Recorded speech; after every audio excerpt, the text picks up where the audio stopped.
मर जी, कर्मों में सबसे उत्तम कर्म कौन सा है? जो भगवान को समर्पित किया जाए। यत करोषि, जो भी कर्म है, उत्तम कर्म वही है जो भगवान को समर्पित किया जाए। अब भगवान के समर्पित के लिए हम गलत आचरण थोड़ी समर्पित करेंगे, पाप कर्म थोड़ी भगवान को समर्पित करेंगे। तो शास्त्र सम्मत कर्म जो भगवान को समर्पित कर दिया गया वही सर्वोत्तम कर्म बन गया।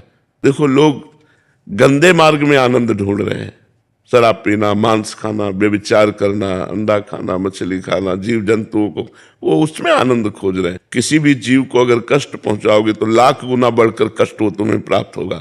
किसी जीव को सुख पहुंचाओगे तो लाख गुना बढ़कर तुम्हें सुख प्राप्त होगा। इसलिए कभी भी किसी जीव को कष्ट ना पहुंचाना। अच्छे आदमी बनो, अच्छे आचरण करो, दूसरों को सुख पहुंचाओ, भगवान का निरंतर नाम जप करो। जीवन की सार बात यही है। अगर बुरे कर्म करोगे तो भगवान को अर्पित नहीं कर पाओगे। बुरे कर्म का बुरा नतीजा, परहित सरिस धर्म नहीं भाई।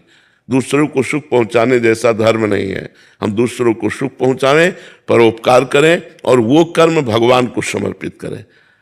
अपने लिए सब कर्म करते हैं, लेकिन भगवान के लिए जब वही कर्म किया जाता है, जैसे हम रसोई बना रहे हैं, पेट हमारा ही भरेगा, लेकिन हमारी भावना है भगवान को भोग लगाना। और पवित्र रसोई बना के भगवान को भोग लगाया, फिर प्रसाद पाया, तो सारे दुखों का नाश करके, बुद्धि शुद्ध करके भगवान की भक्ति प्रकाशित कर देगा।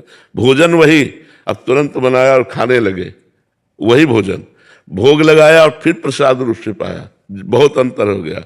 अपने लिए कर्म करना बंधन कारक है और भगवान को कर्म समर्पित कर दिए तो वही मोक्ष प्रदान करने। शाम के भगवान के चरणों में प्रणाम किया, हे नाथ, प्रातः काल जगने से लेकर अब तक हमारे द्वारा जो भी कर्म हुए हैं उनमें जो शारीरिक, मानसिक, वाचिक त्रुटि हुई है, अपराध हुए हैं, प्रभु उनको क्षमा करो और हम पर कृपा करके ऐसी हमें बुद्धि प्रदान करो कि हम कभी आपके विपरीत कर्म ना करें, शास्त्र के विरुद्ध कर्म ना करें। और प्रभु सारे कर्म हम आपको समर्पित करते हैं। जैसे आपने परिक्रमा की और इसके बाद प्रणाम करके प्रभु को अर्पित कर दिया और बहुत बड़ा लाभ उससे प्राप्त होगा। पर साथ में प्रार्थना मत भूलना कि हमारे शरीर से, हमारे मन से, हमारे वाणी से जो आपके विरुद्ध आचरण बने हो जाने अनजाने में, प्रभु क्षमा कर दो और मेरी बुद्धि को ऐसे शुद्ध करो कि कोई ऐसी गलती ही ना हो, शास्त्र विरुद्ध आचरण ही ना हो, आपके प्रतिकूल आचरण ना हो। क्योंकि